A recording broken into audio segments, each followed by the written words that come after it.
అందరికీ నమస్కారం అండి. స్టోరీ బుక్ ఛానల్కి స్వాగతం. ఈరోజు నేను మీకు వినిపించబోతున్న కథ కర్మఫలం అనుభవించక తప్పదు. పూర్ణిమ తన తల్లిని వెతికి వెతికి అలసిపోయి బయట నుంచి వచ్చిన వెంటనే పూర్ణిమ వదిన శ్రీజ తనపై అరవడం మొదలుపెట్టింది. మహారాణి ఊరంతా తిరిగి తిరిగి వచ్చింది. ఆ వృద్ధురాలు ఇప్పుడిక్కడ లేదు. ఇంత పెద్ద ప్రపంచంలో ఆవిడ ఏ మూలనుందో ఎవరికి తెలుసు? ఆవిడ కోసం ఎక్కడని వెతుకుతావు?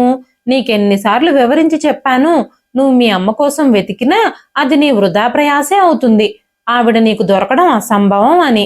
అయినా సరే నువ్వు ప్రతి ఉదయం ప్రతి సాయంత్రం ఆవిడ్ని వెతకడానికి బయలుదేరతావు. ఇంట్లో పనులేవీ చేయకుండా, ఆహారం వండకుండా రోజంతా వీధుల్లో తిరుగుతున్నావు. సమయం 12 గంటలవుతోంది. నువ్వు ఇంతవరకు వంట కూడా చేయలేదు. ఈ రోజు మా తల్లిదండ్రుల ఇంటి నుంచి మా అమ్మ నాన్న అన్నయ్య వదిన అందరూ ఇక్కడికి వస్తున్నారు. కాబట్టి అందరి కోసం నువ్వు భోజనం వండాలి. టైం కల్లా అన్ని రెడీగా ఉండకపోతే నేను అస్సలు ఊరుకోను. ఇంటి నుంచి వెళ్ళిపోయి వీధుల్లో తిరిగే ఆవిడ్ని ఇప్పుడు ఊరంతా జల్లెడ పట్టడానికి వెళ్ళావా?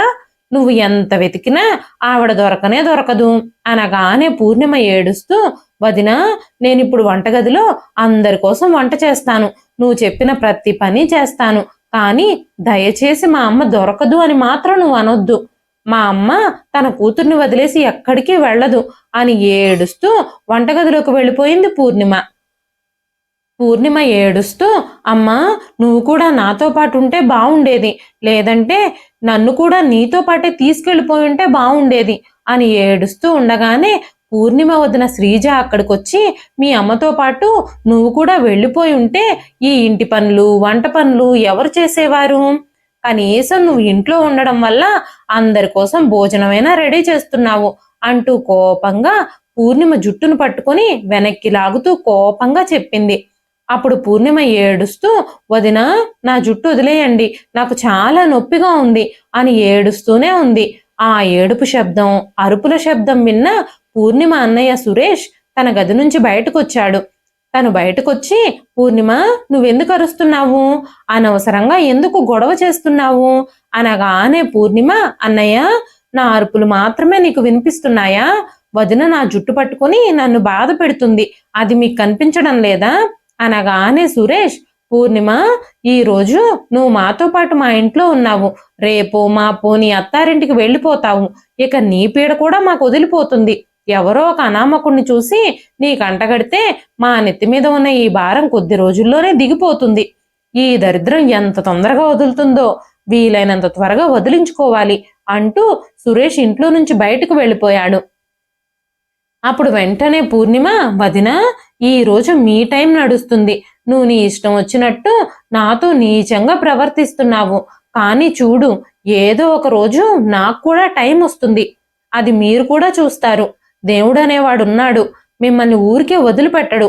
ఈ రోజు నేను మీ ఇంట్లో అన్ని పనులు చేస్తున్నాను, ఆహారం వండుతున్నాను. కానీ ఏదో ఒక రోజు నేను కూర్చొని తినే టైం వస్తుంది. ఆ రోజు నా పనులన్నీ మీరే చేసి పెడతారు. ఆ రోజు నా కోసం నువ్వే భోజనం వండుతావు.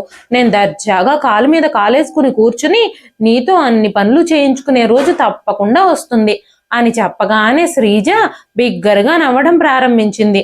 పగటి కళ్ళు కంటున్నావా నువ్వు? నువ్వు చెప్పేవన్నీ కలలో కూడా జరగవు. ఇప్పుడు నువ్వు తొందరగా వెళ్ళి వంటగదిలో భోజనం ఏర్పాట్లు చూడు. నా తల్లిదండ్రుల ఇంటి నుంచి అందరూ సాయంత్రం భోజనానికి వస్తున్నారు. అధిక ప్రసంగాలు తగ్గించి పని మీద దృష్టి పెట్టు అని చెప్పగానే పూర్ణిమ సైలెంట్గా వంటగదిలోకి వెళ్ళిపోయింది. పూర్ణిమ తన పరిస్థితికి చాలా బాధతో చాలాసేపు వంటగదిలో ఒక మూలన కూర్చుని ఏడుస్తూనే ఉంది. పూర్ణిమ ఏడుస్తూ, మా అమ్మ ఎక్కడుందో కనిపించడమే లేదు. గత వారం రోజులుగా మా అమ్మ కనిపించక నేను తన కోసం వెతుకుతూనే ఉన్నాను. అమ్మా, ఎక్కడున్నావు నువ్వు? వారం రోజుల నుంచి నీ కోసం వీధి వీధి వెతుకుతున్నాను, కానీ నిన్నెక్కడా కనుగొనలేకపోయాను. నువ్వు ఎక్కడో ఒక చోట క్షేమంగానే ఉన్నావని నేను నమ్ముతున్నాను. నీకు జ్ఞాపక శక్తి బలహీనంగా ఉంది. మన ఇంటిని, నీ కూతుర్ని నువ్వు గుర్తుంచుకోలేని పరిస్థితుల్లో ఉన్నావు. అమ్మా, నువ్వు నన్ను మర్చిపోవద్దు. నువ్వు తొందరగా ఇంటికి రా. ఈ ఇంట్లో నువ్వు తప్ప నాకెవరున్నారు? అన్నయ్య నన్ను ఎలాగూ అర్థం చేసుకోడు.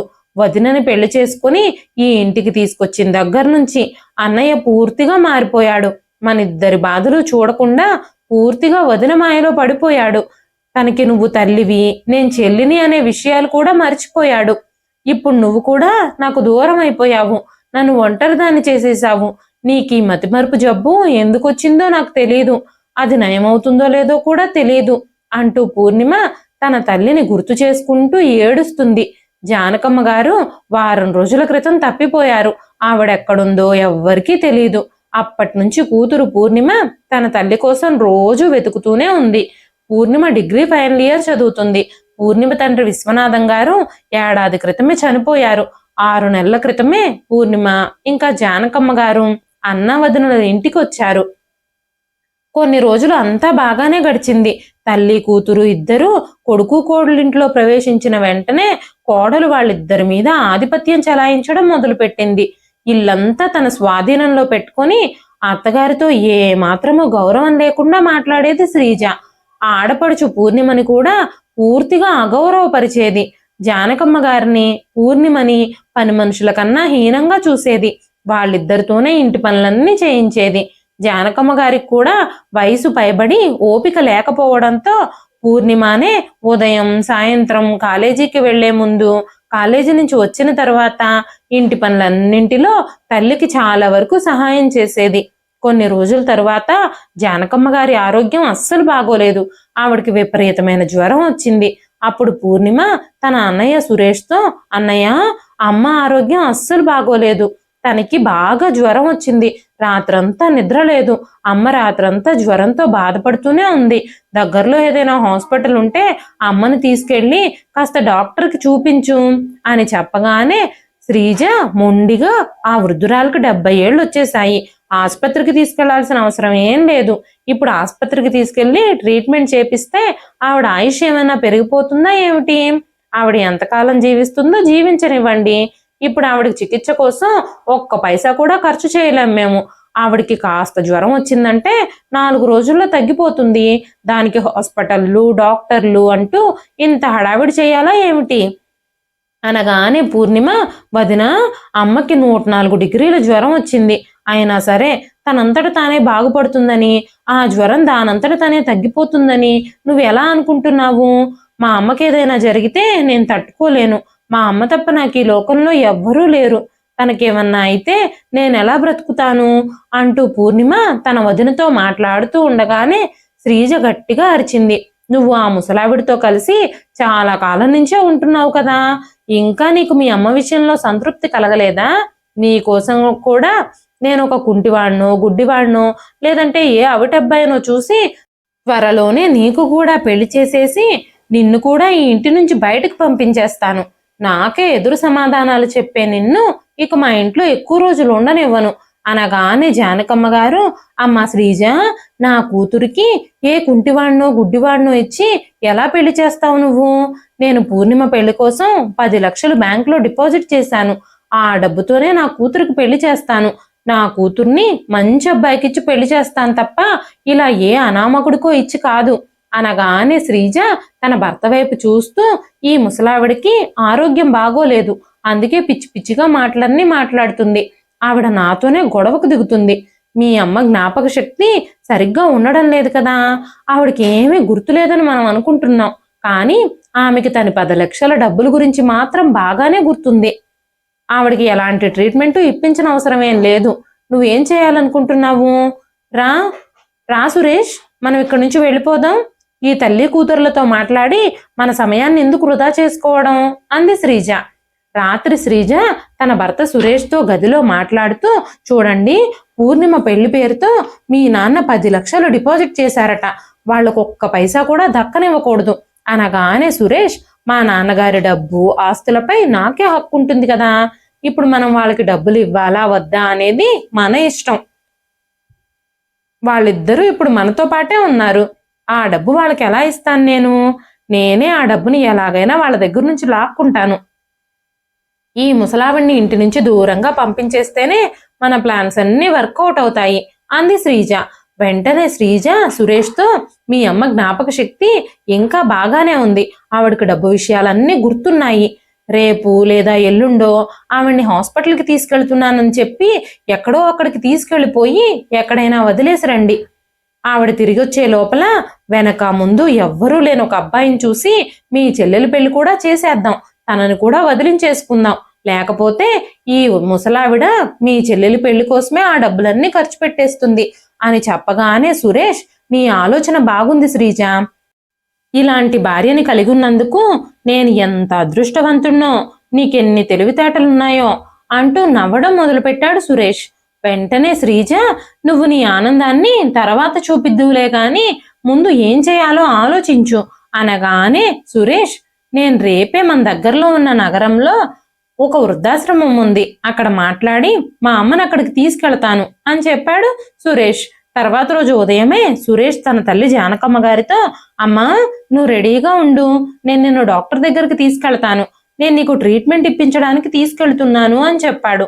ఆ మాటలు విని పూర్ణిమ చాలా సంతోషించింది. అన్నయ్య, నువ్వు నిజంగా అమ్మని డాక్టర్ దగ్గరికి తీసుకెళ్తున్నావా? నేను కూడా అమ్మతో పాటు వస్తాను అనగానే సురేష్, నువ్వు అమ్మతో పాటు ఏం చేస్తావు? ఇంట్లో నీకు చాలా పనులున్నాయిగా అన్నాడు కోపంగా. కానీ అన్నయ్య, నేను పనులన్నీ తొందరగా పూర్తి చేసేసుకొని అమ్మతో పాటు వస్తాను, అమ్మ కూడా కొంచెం మంచిగా ఉంటుంది, అసలే తనకి ఆరోగ్యం బాగోలేదు కదా, నేను పక్కనే ఉంటే అమ్మ కూడా కాస్త ధైర్యంగా ఉంటుంది అనగానే శ్రీజ బయటకొచ్చి, నువ్వు వెళ్ళిపోతే ఇంట్లో పనులన్నీ ఎవరు చేస్తారు? ఇంట్లో పనులన్నీ నువ్వు ఇక్కడే ఉండి జాగ్రత్తగా చేస్తేనే మీ అన్నయ్య మీ అమ్మని హాస్పిటల్కి తీసుకెళ్లి చూయించుకొస్తాడు, లేదంటే లేదు, అందరూ ఇంట్లోనే ఉండండి అని ఘాటుగా చెప్పగానే పూర్ణిమ, సరే అన్నయ్య, నువ్వు అమ్మని హాస్పిటల్కి తీసుకెళ్ళు, నేను ఇంటి దగ్గరే ఉండి ఇంట్లో పనులన్నీ చూసుకుంటాను అని చెప్పడంతో సురేష్ సంతోషించాడు. తన తల్లిని తీసుకొని సురేష్ వెళ్ళిపోయాడు. కానీ జానకమ్మ గారిని సురేష్ ఆశ్రమంలో విడిచిపెట్టడానికి తీసుకెళ్తున్నాడని పూర్ణిమకి గాని జానకమ్మ గారికి కానీ అస్సలు తెలియదు. పూర్ణిమ గబగబా ఇంటి పనులన్నీ చేసేసి కాలేజీకి బయలుదేరుతూ ఉండగా శ్రీజ పూర్ణిమ చేతిలోని పుస్తకాలన్నీ లాక్కొని, ఈ రోజు నుంచి నువ్వు కాలేజీకి వెళ్లాల్సిన అవసరం లేదు, ఇక నువ్వు కాలేజీ మానేసి ఇంట్లోనే కూర్చో, నువ్వు ఇప్పటి వరకు చదువుకున్న చదువు చాలులే అంది శ్రీజ. అప్పుడు పూర్ణిమ, ఏం మాట్లాడుతున్నావు వదినా నువ్వు? ఈ రోజు నా ఫైనల్ ఇయర్ ప్రాక్టికల్ ఎగ్జామ్స్ జరుగుతున్నాయి, నేను ఈ రోజు వెళ్ళకపోతే 3 ఏళ్ల నుంచి నేను పడిన శ్రమ మొత్తం వృధా అయిపోతుంది, ఎలాగైనా సరే నేను కాలేజీకి వెళ్ళాలి, ఇంటి పనులన్నీ చేసిన తర్వాత నేను నా చదువుపై శ్రద్ధ పెట్టాలి అని చెప్పింది పూర్ణిమ. నేను ఆల్రెడీ ఇంటి పనులు చాలా వరకు చేసేసాను వదినా, మిగిలిన పనులన్నీ కాలేజీ నుంచి వచ్చిన తర్వాత చేస్తాను, నన్ను కాలేజీకి వెళ్ళనివ్వు వదినా అంటూ ఏడుస్తూ శ్రీజని బతిమాలుతూనే ఉంది పూర్ణిమ. నువ్వు ఇలా చెబితే వినవు, నేనేం చేస్తానో చూడు అంటూ శ్రీజ పూర్ణిమని గదిలోకి నెట్టి బయట నుంచి గడి వేసేసింది.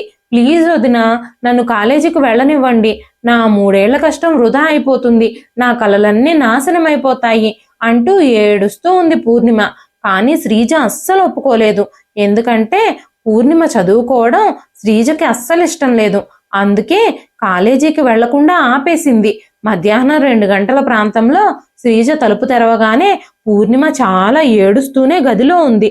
అయినా సరే శ్రీజ పూర్ణిమ ఏడుపును కూడా అస్సలు పట్టించుకోలేదు. సాయంత్రం 4 గంటల ప్రాంతంలో సురేష్ ఇంటికి తిరిగొచ్చాడు. సురేష్ ఒంటరిగా రావడం చూసి పూర్ణిమ ఆశ్చర్యపోయింది. అన్నయ్య, అన్నయ్య, అమ్మ ఎక్కడా అంటూ అరవడం మొదలుపెట్టింది. ఏమైంది అన్నయ్య, అమ్మకి ఏమైంది? నువ్వు అమ్మనెందుకు తీసుకురాలేదు? ఒంటరిగా ఎందుకు వచ్చావు అని అడుగుతూ ఉండగానే సురేష్, నేనమ్మని డాక్టర్కి చూపించాను, ఆ తర్వాత అమ్మ నాకు తెలియకుండా ఎక్కడికి వెళ్ళిపోయిందో తెలియడం లేదు అని చెప్పగానే పూర్ణిమ కన్నీళ్లు పెట్టుకుంటూ, అసలు ఏమైందన్నయ్య, అమ్మ ఎటో వెళ్ళిపోవడం ఏంటి అని అడగగానే సురేష్, నేను అమ్మని హాస్పిటల్ బయట బెంచ్ మీద కూర్చోబెట్టి తనకి తాగడానికి జ్యూస్ తీసుకురావడానికి వెళ్ళాను. నేను తిరిగి వచ్చేసరికి అమ్మ ఆ బెంచ్ మీద లేదు. చుట్టుపక్కలంతా వెతికాను, అయినా అమ్మ కనిపించలేదు. గంటల తరబడి హాస్పిటల్ చుట్టూ ఉన్న వీధుల్లో కూడా వెతికాను, అయినా సరే అమ్మ ఎక్కడా కనిపించలేదు అని చెప్పగానే పూర్ణిమ, ఏం మాట్లాడుతున్నావు అన్నయ్య నువ్వు? అమ్మ అలా ఎక్కడికో ఎలా వెళ్ళిపోతుంది అంటూ పూర్ణిమ ఏడుస్తుంది. అప్పుడే శ్రీజ సురేష్ వైపు చూస్తూ, సురేష్, మీ అమ్మ ఎక్కడికైనా వెళ్ళిపోతే ఏమవుతుంది?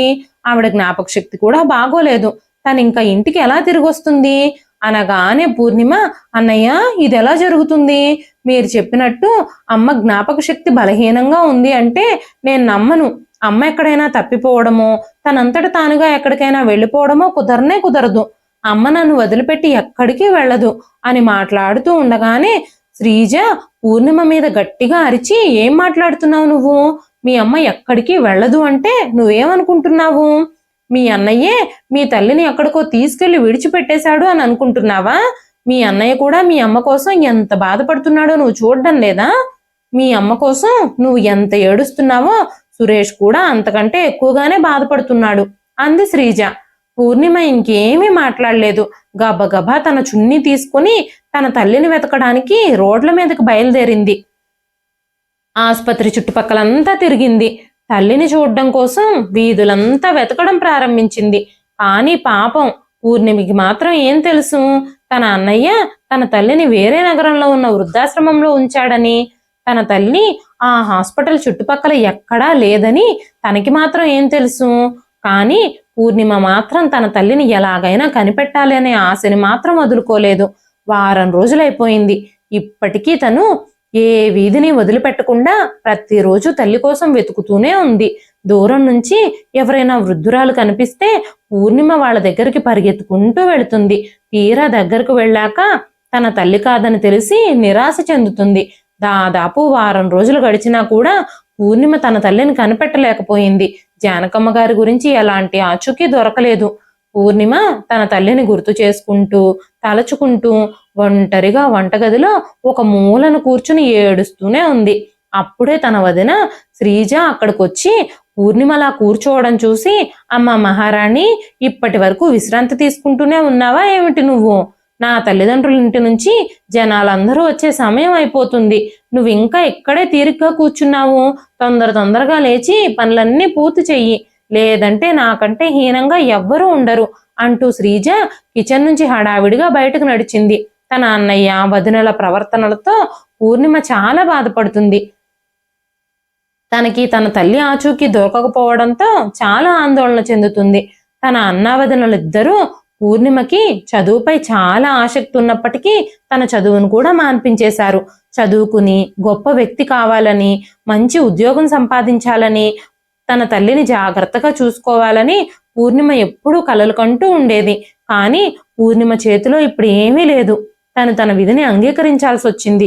పూర్ణిమ ఏడుస్తూనే కన్నీళ్లు తుడుచుకుంటూ తన వదిన తల్లిదండ్రులు కాసేపట్లో రాబోతున్నారన్న విషయం గుర్తు చేసుకుని గబగబా వంట చేయడం ప్రారంభించింది. వెనక నుంచి శ్రీజ పూర్ణిమకి అది చెయ్యి ఇది చెయ్యి అంటూ ఆర్డర్లు వేస్తూనే ఉంది. వంటలన్నీ రెడీ అయిపోయిన తర్వాత అన్ని డైనింగ్ టేబుల్ మీద పెట్టమని చెప్పింది శ్రీజ. అన్ని డైనింగ్ టేబుల్ మీద సర్దేస్తే మేమంతా కూర్చొని తింటాము, నువ్వు మాత్రం ఆ చుట్టుపక్కలకు కూడా ఎక్కడ కనిపించొద్దు అనగానే పూర్ణిమ, నేనేమి మీతో పాటు డైనింగ్ టేబుల్ దగ్గర కూర్చుని భోజనం చేయాలని అనుకోవడం లేదు, నాకు ఇప్పుడు ఏమీ తినాలని లేదు అంటూ పూర్ణిమ సూటిగా సమాధానం చెప్పడంతో శ్రీజకి చాలా కోపం వచ్చింది. శ్రీజకి పూర్ణిమ ఆత్మగౌరవపు చూపులు అస్సలు నచ్చలేదు. మీ సంగతి తర్వాత చూస్తాను, ఇవాళ నాకు చాలా పనుంది అనగానే పూర్ణిమ తన గదిలోకి వెళ్ళిపోయింది. శ్రీజ వచ్చిన తన చుట్టాలందరికీ వడ్డించడం మొదలుపెట్టింది. డ్రైవర్ బయట వసారాలో కూర్చున్నాడని, అతనికి భోజనం పెట్టమని శ్రీజ పూర్ణిమతో చెప్పింది. అప్పుడు పూర్ణిమ ఆ డ్రైవర్ కోసం భోజనం ప్లేట్లో పెట్టుకుని తీసుకెళ్ళింది. ఆ డ్రైవరు 30 ఏళ్ల లోపున్న ఒక యువకుడు. మంచిగా షర్టు ప్యాంటు వేసుకుని కూర్చునున్నాడు. దాదాపు 6 అడుగులు ఎత్తుంటాడు. పూర్ణిమ తనకి ఆ భోజనం ప్లేట్ ఇచ్చేసి తిరిగి వచ్చేసింది. అప్పుడు పూర్ణిమ వదిన శ్రీజ పూర్ణిమతో, పూర్ణిమ నీకు ఆ అబ్బాయి నచ్చాడా అంటూ తన కుటుంబ సభ్యులందరి ముందు అడిగింది. పూర్ణిమ వెంటనే, ఏం మాట్లాడుతున్నావు వదిన నువ్వు? నాకేమీ అర్థం కావడం లేదు, ఆ అబ్బాయి నాకు నచ్చడం ఏంటి అని చెప్పగానే శ్రీజ తల్లిదండ్రులు కుటుంబ సభ్యులందరూ ముసిముసిగా నవ్వడం మొదలుపెట్టారు. వెంటనే శ్రీజ పూర్ణిమతో, నువ్వు ఇప్పుడు ఎవరికైతే భోజనం తీసుకెళ్లి పెట్టావో అతను నిన్ను చూడ్డానికి వచ్చిన పెళ్లి కొడుకు, తనతోనే వారం రోజుల్లో నీ పెళ్లి జరగబోతుంది, నువ్విక నీ పెళ్లికి సిద్ధంగా ఉండు అని చెప్పగానే పూర్ణిమ ఏడుస్తూ, వదినా నువ్వు ఇలా చెయ్యొద్దు, నేను ఇప్పుడే పెళ్లి చేసుకోను, నేను మా అమ్మ కోసం వెతుక్కోవాలి, అమ్మ లేకుండా నేను ఈ పెళ్లి చేసుకోలేను అని ఏడుస్తూ ఉండగానే సురేష్ అరుస్తూ, ఏం మాట్లాడుతున్నావు పూర్ణిమ నువ్వు? అమ్మ దొరకకపోతే నువ్వు జీవితాంతం పెళ్ళే చేసుకోవా ఏంటి? అమ్మకి 70 ఏళ్ల వయసు వచ్చేసింది. రోడ్డు మీద ఆ వాహనాల మధ్యలో తిరుగుతూ ఏ వాహనం ఢీకొని ఇప్పటికే చచ్చిపోయిందో ఎవరికి తెలుసు? ఆమె తిరిగొస్తుందో లేదో, అసలు బ్రతికుందో చచ్చిపోయిందో ఎవ్వరికీ తెలీదు. ఇక నీ బాధ్యత మాత్రమే మాకు మిగిలింది. నీ పెళ్లి కూడా చేసేస్తేనే అన్న వదినలుగా మా బాధ్యత కూడా పూర్తయిపోతుంది. నేను నీకు పెళ్లి చేయకుండా ఇంట్లోనే ఉంచుకుంటే లోకమంతా వయసొచ్చిన ఆడపిల్లకు పెళ్లి చేయలేదని మా మీదే దుమ్మెత్తిపోస్తుంది. అందుకే నీకు ఈ సంబంధం చూసాం. మౌనంగా మేము తీసుకొచ్చిన అబ్బాయితో తల వంచి తాళి కట్టించుకో, అదే నీకు మంచిది అని చెప్పాడు సురేష్. పూర్ణిమ ఏం చేయడానికి కూడా వీల్లేదు. తన చేతుల్లో ఏమీ లేదు. తల వంచి వాళ్ల నిర్ణయానికి అంగీకరించడం తప్ప. అనుకున్నట్టుగానే శ్రీజ సురేష్లు పూర్ణిమ పెళ్లి ఆ డ్రైవర్తోనే జరిపించారు.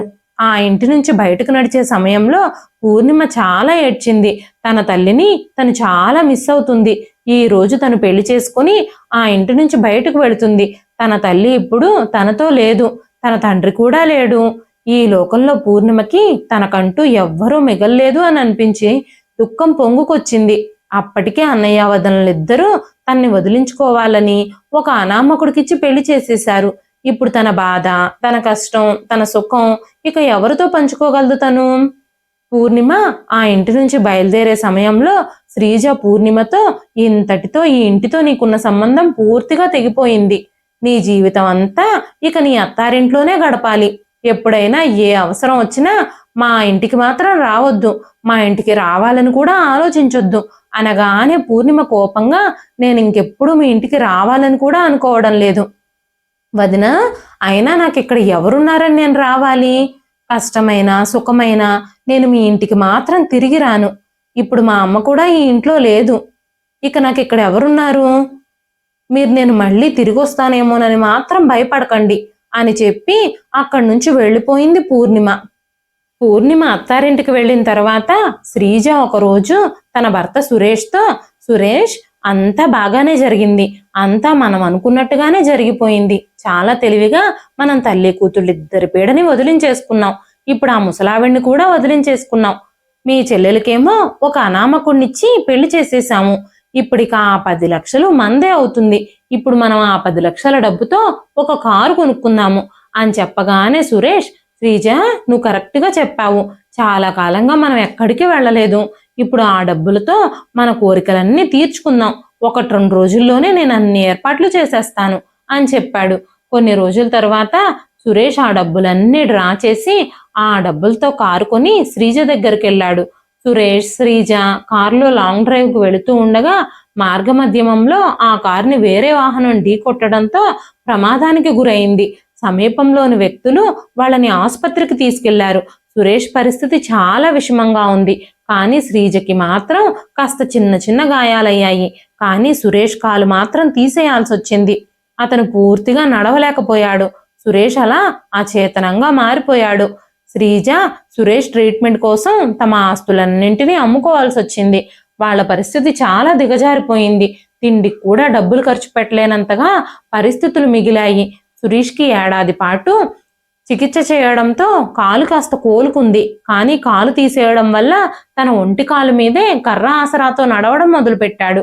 కానీ ఇప్పుడు వాళ్ళ పేరు మీద ఆస్తి గాని వాళ్ళ దగ్గర డబ్బులు గాని ఏమీ మిగల్లేదు. 1 సంవత్సరం పాటు ఆఫీస్కి వెళ్ళకపోవడంతో ఉద్యోగం కూడా కోల్పోవాల్సి వచ్చింది. అప్పుడు శ్రీజ ఏదో ఒక పని చేసి డబ్బులు సంపాదించాలి అని అనుకుంది. ఆ విషయమే సురేష్తో చెప్పినప్పుడు సురేష్ వెంటనే, శ్రీజ నువ్వు డిగ్రీ వరకు కూడా చదువుకోలేదు, నువ్వేం పని చేస్తావు?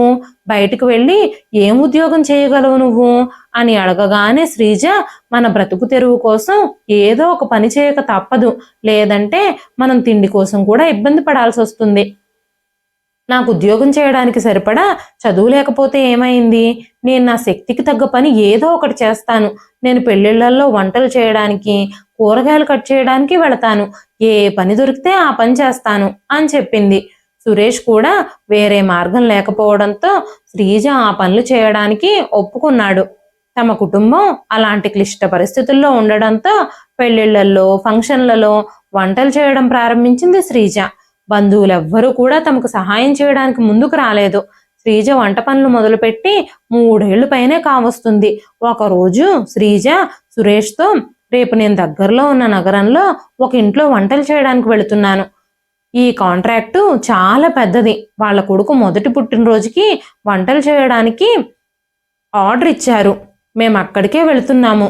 ఆ భార్యాభర్తలిద్దరూ చాలా పెద్ద ప్రభుత్వాధికారులని నేను విన్నాను. వాళ్ళు చాలా పెద్ద పార్టీని అరేంజ్ చేశారు. ఫంక్షన్ పూర్తయ్యాక, వంట పనంతా అయిపోయాక మన ఇద్దరి పరిస్థితి గురించి వాళ్ళకి వివరించి చెప్తాను. వాళ్ళని ఏదైనా సహాయం అడుగుతాను. నాకు ఎంతో కొంత డబ్బేమోమని అడుగుతాను. మనకి కాస్త ఏ విధంగానైనా సహాయం చేయమని అడుగుతాను. మన కథ విని వాళ్ళు తప్పకుండా సహాయం చేస్తారు అని చెప్పగానే సురేష్, నువ్వు కరెక్ట్గానే చెప్పావు శ్రీజ. నువ్వు ఎలాగైనా సరే మన పరిస్థితి అంతా వాళ్ళకి వివరించి చెప్పి వాళ్ళని కాస్త డబ్బులు అడుగు. నువ్వు ఏమాత్రం సంకోచించొద్దు. ఎందుకంటే మనం ఉన్న పరిస్థితుల్లో మనకిప్పుడు డబ్బులు చాలా అవసరం. మనం ఉన్న ఇలాంటి పరిస్థితుల్లో మనకు ఎవరైనా సహాయం చేయగలిగితే మన పరిస్థితులు కాస్త మెరుగవుతాయి అని చెప్పాడు సురేష్. మరుసటి రోజు శ్రీజ వంటలు చేయడానికి ఆ ఇంటికి చేరుకుంది. అది చాలా పెద్ద ఇల్లు. ఇల్లు అనడం కన్నా అదో పెద్ద బంగ్లాలా ఉంది. ఆ ఇల్లు చూడగానే శ్రీజ కళ్ళు ఒక్కసారిగా మెరిశాయి. బంగ్లా బయట ఒక పెద్ద గేట్ ఉంది. లోపలికి వెళ్లే వాళ్ళని, బయటకు వచ్చే వాళ్ళని అందరినీ క్షుణ్ణంగా తనిఖీ చేసిన తర్వాతే లోపలికి అనుమతిస్తున్నారు. పెద్ద పెద్ద వాహనాలు వస్తూ పోతూ ఉన్నాయి. ఆ గేట్లోంచి శ్రీజ లోపలికి ప్రవేశించగానే దూరం నుంచి శ్రీజకు ఒక ముసలావిడ కనిపించింది. ఆవిడ తనకి పరిచయం ఉన్న వ్యక్తిలాగా అనిపించింది. అందుకే శ్రీజ ఆ ముసలావిడిని ఫాలో అవ్వడం మొదలుపెట్టింది. కొంచెం దూరం వెళ్ళిన తర్వాత ఒక సెక్యూరిటీ అతను శ్రీజని ఆపి, మీరెవరినైనా కలవాలని అనుకుంటున్నారా? ఎందుకు ఆ పెద్దావిడిని ఫాలో అవుతున్నారు? మీకు ఆ పెద్దావిడ తెలుసా? మీరు ఆవిడ్ని కలవాలి అని అనుకుంటే గనక నాతో చెప్పండి, నేను ఆవిడ్ని పిలుస్తాను అంటూ, పెద్దమ్మగారు మిమ్మల్ని కలవడానికి ఎవరో వచ్చారు అని చెప్పగానే ఆవిడ్ని చూసి ఒక్కసారిగా శ్రీజ షాక్ అయిపోయింది. ఎందుకంటే ఆ పెద్దావిడ మరెవరో కాదు, జానకమ్మ గారే.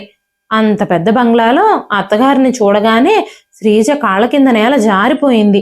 ఆమె చేతులు ముడుచుకొని, అత్తయ్య గారు మీరిక్కడికి ఎలా వచ్చారు? మీరిక్కడ ఏం చేస్తున్నారు అని అడిగింది. జానకమ్మ గారు సమాధానం చెప్పకముందే వెనక నుంచి ఒక స్వరం వినిపించింది. నువ్వు చూస్తున్నది నిజమే, తను మీ అత్తగారే. మా అన్నయ్య అమ్మని వృద్ధాశ్రమంలో వదిలిపెట్టి వచ్చేశాడు. ఈరోజు ఆశ్రమంలో ఉండాల్సిన అమ్మ ఇక్కడికి ఎలా వచ్చిందా అని నువ్వు ఆశ్చర్యపోతున్నావా? తన ఒంటి మీద ఉన్న ఖరీదైన దుస్తులు చూసి నువ్వు షాక్ అవుతున్నావా అన్న మాటలు వినగానే శ్రీజ వెనక్కి తిరిగి చూసి అక్కడ నిలబడున్న పూర్ణిమని చూసి ఆశ్చర్యపోయింది. ఇది కల్లో నిజమో శ్రీజకి అర్థం కావడం లేదు. అప్పుడు పూర్ణిమ, నువ్వు మా అన్నయ్య ప్లాన్ చేసి మా అమ్మని వృద్ధాశ్రమంలో వదిలేశారు. నేను ఎప్పటికీ మా అమ్మని కలుసుకోకూడదని మీరు అనుకున్నారు కదా, అందుకే అంత ధీమాగా, అంత ఖచ్చితంగా ఇంకెప్పుడు మీ అమ్మ నీకు దొరకదు అని ఆ రోజు నువ్వు నాతో చెప్పావు. కానీ నేను ఆ రోజే నీకు చెప్పాను, తప్పకుండా మా అమ్మని వెతికి పట్టుకుంటానని. చూడు, ఈ రోజు నాకు మా అమ్మ దొరికింది. కానీ నువ్విక్కడేం చేస్తున్నావు? నువ్వు నా ఇంట్లో ఎందుకున్నావు అని అడగగానే ఆ పక్కనున్న వ్యక్తి, మేడం, ఈవిడ వంటవాళ్ళ గ్రూప్లో మనిషి, పార్టీ కోసం వంటలు చేయడానికి వచ్చింది అని చెబుతూ, నువ్వు అక్కడ వంటలు చేయకుండా ఇక్కడేం చేస్తున్నావు? అక్కడికి తిరిగి వెళ్ళు అంటూ శ్రీజని వెనక వైపుకు వెళ్ళమని అక్కడికి పంపించడం మొదలు పెట్టగానే పూర్ణిమ, వదినా, నేను మీతో 5 సంవత్సరాల క్రితమే చెప్పాను కదా, ఈ రోజు నీ టైం నడుస్తుంది కాబట్టి నేను నీకు వండి పెడుతున్నాను. కానీ ఏదో ఒక రోజు నా టైం నడుస్తుంది, అప్పుడు నువ్వు నాకు వండి పెట్టే సమయం వస్తుందని. ఆ రోజు నేను కాలు మీద కాలేసుకుని కూర్చుని నీతో అన్ని పనులు చేయించుకుంటాను అని ఆ రోజు నీతో అన్నాను కదా అంది. ఆ మాటలు వినగానే శ్రీజ ఒక్కసారిగా ఉలిక్కి పడింది. వెంటనే శ్రీజ కోపంగా, నేను నీకు వంట చేయడానికేం రాలేదు, ఇక్కడ ఒక ప్రభుత్వాధికారి కొడుకు పుట్టినరోజు జరుగుతుంది, వాళ్ళింట్లో వంటలు చేయడానికి వచ్చాను అనగానే పూర్ణిమ, వదినా, ఈ ఇల్లు నాదే, ఈ రోజు నా కొడుకు పుట్టినరోజు. ఆ 2 ప్రభుత్వాధికారులు వేరే ఎవరో కాదు, నేను, నా భర్త. మా 2 భార్యాభర్తలము ప్రభుత్వాధికారులమే. నేను పూర్ణిమ IAS, మా ఆయన ప్రవీణ్ IPS అనగానే శ్రీజ షాక్ అయిపోయింది. ఇది ఎలా సాధ్యమవుతుంది? నిన్ను చదువు మానిపించేసి ఒక డ్రైవర్కి ఇచ్చి పెళ్లి చేశాం కదా అంది శ్రీజ.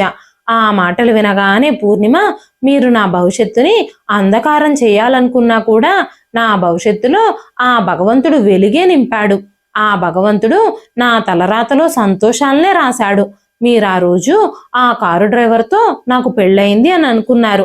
కానీ ప్రవీణ్ ఆ కారు డ్రైవర్ కాదు, ఆ కారు డ్రైవర్కి కొడుకు. అతను ఒక ఐపీఎస్ ఆఫీసర్. ఆ రోజు ప్రవీణ్ తన తండ్రి స్థానంలో మీ కుటుంబానికి డ్రైవర్గా వచ్చాడు. తను ఐపీఎస్కి అప్పటికే ప్రిపేర్ అవుతూ ఉన్నాడు. కానీ అప్పటికి తనకు ఉద్యోగం రాలేదు. మా పెళ్ళైన తర్వాత తను మళ్ళీ చదువుకోవడం ప్రారంభించి ఐపీఎస్ ఆఫీసర్ అయ్యాడు. ఆ తర్వాత చదువు పట్ల నాకున్న ఇంట్రెస్ట్ చూసి తనతో పాటు నన్ను కూడా చదివించాడు. చివరికి మా కష్టానికి ఫలితం దక్కింది. ఇద్దరం మంచి మంచి ఆఫీసర్లమయ్యాము. ఈ రోజు మా దగ్గర ఎంత డబ్బుందో చూడు. కార్లు, బంగ్లాలు అన్నీ ఉన్నాయి. గవర్నమెంట్ మాకు స్వయంగా ఈ బంగ్లా ఇచ్చింది. మా అమ్మ కూడా మాకు దొరికింది. దీన్నే మన తలరాతలో రాసిన అదృష్టం మనకి తిరిగి రావడం అంటారు. ఈ మాటలు పూర్ణిమ చెబుతూ ఉండగానే శ్రీజ కాళ్ళ కింద నేల జారిపోయింది. అయితే మీ అమ్మ నీకెక్కడ దొరికింది అని శ్రీజ అడగగానే పూర్ణిమ, అన్నయ్య తనని ఏ ఆశ్రమంలో అయితే వదిలిపెట్టేసి వచ్చాడో ఆ ఆశ్రమంలోనే మా అమ్మ నాకు దొరికింది. మా ఇద్దరికి ఉద్యోగాలు వచ్చిన తర్వాత వృద్ధాశ్రమంలో మేం భోజనాలు పంచడానికి వెళ్ళినప్పుడు మా అమ్మ అక్కడ కనిపించింది. మా అమ్మ నాకు ఆ రోజు జరిగిన ప్రతి విషయము అంతా వివరించి చెప్పింది.